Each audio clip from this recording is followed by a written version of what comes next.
ఈరోజు నేను గోవిందస్వామి దేవాలయం దగ్గరైతే ఉన్నాను. శ్రీ గోవిందస్వామి వారి ఆలయం దగ్గర ముందరున్న హనుమంత దేవాలయం అండి ఇది. ఈ వీడియోలో అనేది శ్రీ గోవిందస్వామి వారి ఆలయం గురించి అయితే చెప్పబోతున్నాను.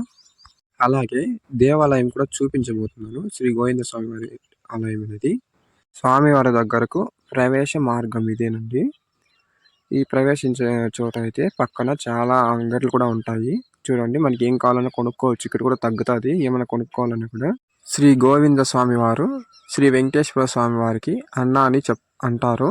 ఈ ఆలయం అనేది తిరుమల తిరుపతి దేవస్థానం ఆధీనంలో ఉంది. తమ్ముడైన శ్రీ వెంకటేశ్వర స్వామి వారి కోసం అన్నగారు గోవిందరాజు స్వామి గారు పెళ్లి కోసం అనేది అప్పు చేసినారు కుబేరుని దగ్గర. ఈ అప్పుగా ఇచ్చిన ధనాన్ని శ్రీ గోవింద స్వామి వారు కొలిచి అలిసిపోయి దిగువ తిరుపతిలో విశ్రాంతి తీసుకోవడం అనేది జరుగుతుందట. ఆలయం లోపలికి ప్రవేశం దగ్గర అయితే ఉన్నాను ఇప్పుడు నేను. ఇది చూడండి, గోపురం అనేది మొత్తం రాతితో అయితే కట్టినారు. చాలా పెద్దగా కూడా ఉంది. ఈ గోపురం పై అయితే చాలా శిల్పాలు కూడా ఉన్నాయి.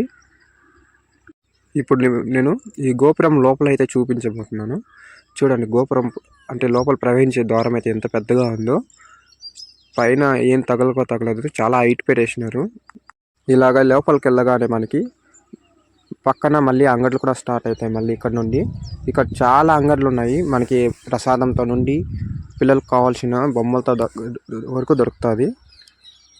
చూడండి, పూలు కూడా దొరుకుతుంది ఇక్కడే. ఇంకా లోపలికి వెళ్ళాలి మనము ఇక్కడ నుండి.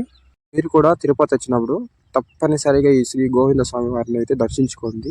శ్రీ గోవింద స్వామి వారిని దర్శించుకునే వచ్చే భక్తులందరి నమ్మకం ఏమిటంటే, ఇక్కడ స్వామివారిని దర్శించుకుంటే సంతానం అనేది కలుగుతుందంట. ఈ గోవింద స్వామి వారి టెంపుల్ అనేది తిరుపతి రైల్వే స్టేషన్ సమీపంలోని కోనేటి గట్టున అనేది ఉంది. మన భారతదేశంలో అతి పురాతనమైన దేవస్థానాలలో ఈ గోవింద స్వామి వారి టెంపుల్ కూడా ఒకటి.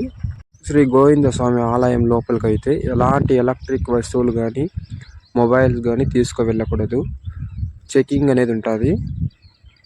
మనకి ఇప్పుడు ఇదేనండి గుడి లోపలికి వెళ్ళే దారి అయితే.